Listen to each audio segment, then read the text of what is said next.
Manga One Piece chapter 1083 kali ini berjudul The Truth About the Day. Diperlihatkan sebuah flashback yang memperlihatkan lebih dari sebulan yang lalu, di mana tempatnya di rumah para dewa tanah suci Marijois, tidak lama setelah reverie dimulai.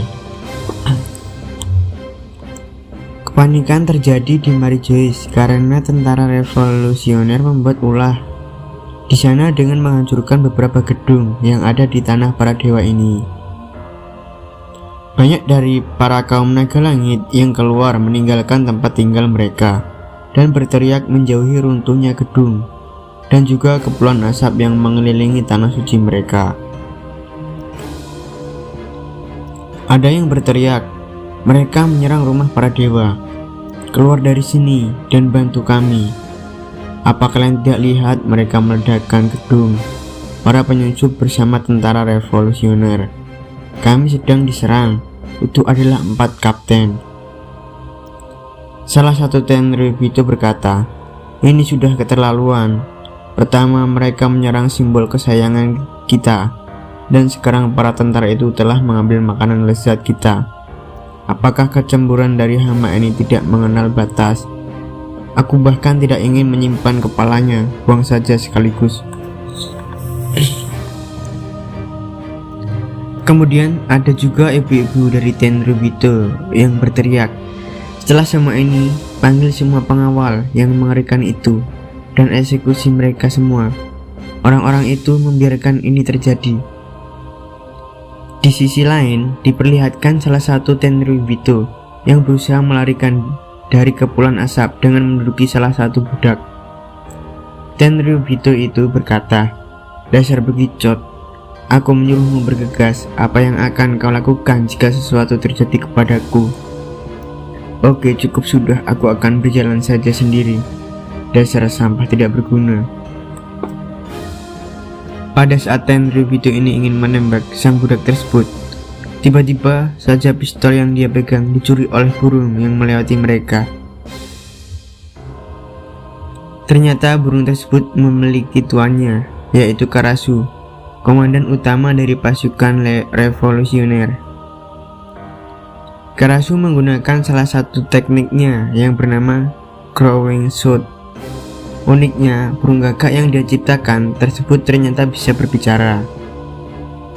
Burung tersebut terlihat memberitahu sang budak bahwa segera lari ke arah timur dari kota ini. Para anak buah dari Tenryubito ini mencoba untuk menembaki Karasu, namun peluru yang mereka tembaki menembus tubuh dari Karasu. Mereka bilang, "Ayo selamatkan tuan kita, bunuh sampah itu dengan peluru. Ledakan dia sampai tidak ada yang tersisa."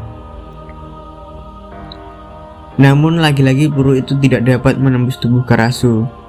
Tubuh Karasu menjadi layaknya asap hitam, kemudian menyelimuti kaki dari para anak buah Tenryubito. Tiba-tiba saja Karasu kemudian mengeluarkan teknik yang bernama Obelisk Shot. Teknik ini menghancurkan semua pasukan tersebut dengan kembali menggunakan asap hitam yang sekarang berbentuk seperti pedang tajam menghujani tubuh para Kroco. Sementara itu, di sisi yang berbeda terlihat tentara revolusioner yang lainnya, yakni Komandan Selatan Lindbergh.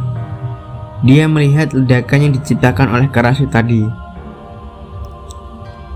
Tiba-tiba saja muncul burung gagak milik Karasu lagi yang mendekati Lindbergh. Burung ini mengatakan bahwa mereka akan menuju ke sini. "Cepat dan lepaskan semua orang sekarang. Di sini serahkan saja padaku." Kembali kepada posisi Karasu. Kali ini dia kedatangan tamu yang istimewa yang datang untuk bertarung dengannya. Orang itu adalah Admiral Fujitora. Karasu pun mengawali serangannya dengan menghujani Fujitora dengan burung gagak yang sangat banyak dengan teknik yang bernama Crow Rancon. Kemudian beralih lagi kepada Lindbergh. Sesuai dengan permintaan Karasu, dia pun membebaskan para budak dan juga tahanan yang selama ini disiksa oleh para kaum naga langit.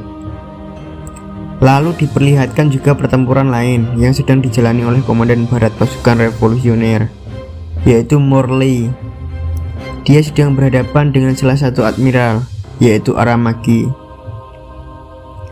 Wajah dari Morley terlihat sangat santai melawan admiral yang ada di depannya. Morley berkata, "Astaga, anak ini suka bermain kasar." Aramaki berkata, "Kau adalah salah satu orang yang sudah menghancurkan kota ini." Efek dari pertarungan mereka dengan kota yang berguncang membuat beberapa dari Tenryubito terluka.